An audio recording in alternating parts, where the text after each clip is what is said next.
Hi everyone, I'm Jenny Ford here with the Winnipeg Free Press. We're just about to take a tour of the Journey to Churchill exhibit at the Assiniboine Park Zoo.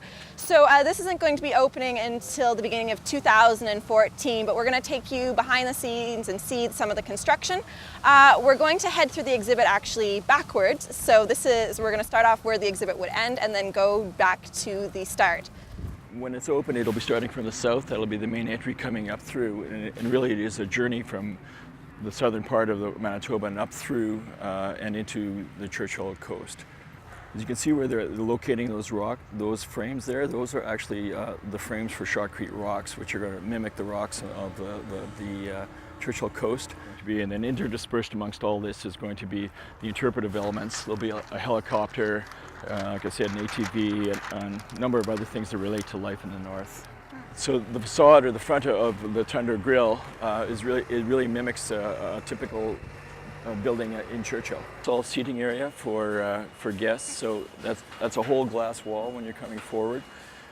So it's going to be incredible. The bears will be right there. We had some challenges with this building, of course, with filtration and whatnot, because we don't want the bears at the window all the time. But special attention had to be paid to the glass curtain wall there to be able to resist the pressure of a bear actually putting their paws up and perhaps pressing on it and causing it to fail. So structurally, it had to be thoroughly reviewed.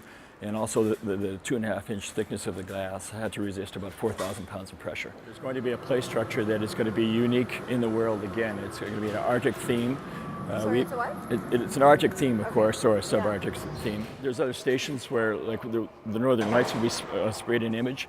And as the kids wave their hands, they actually move the Northern Lights as well. We're inside the bear enclosure. There'll be a raise in the elevation, and essentially it's going to resemble as closely as is possible the subarctic, where the polar bears would be living. You can see the size of that black pipe. That's actually going to be running through the filtration and into the pools going forward.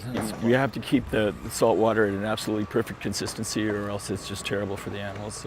So upon entering the gateway to the Arctic building, you'll be able to either go right into the Aurora Borealis Theater, gaze out through a huge glass wall into the bear enclosure, or head your way down through the decline into the sea ice passage, which will include a 70-foot acrylic tunnel where you'll see bears and seals swimming over top of you.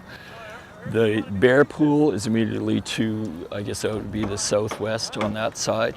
You can see where it angles back that way, the tunnel goes through there, turns back this way, and then eventually you'll exit out through into the Tipping Point Plaza. On the right will be the seal pool, on the left the bear pool, and there are sections where they actually intersect, and there is just an acrylic wall that separates the two animals, which is really great for the enrichment part of their life. The truth is that upon completion, Journey to Churchill will be the foremost polar bear exhibit in a zoo setting in the world. There won't be another place like this. So as you can see, construction crews still have a lot of work ahead of them before this exhibit is complete. Believe it or not, in the beginning of 2014, there's supposed to be polar bears right over there. For the Winnipeg Free Press, I'm Jenny Ford.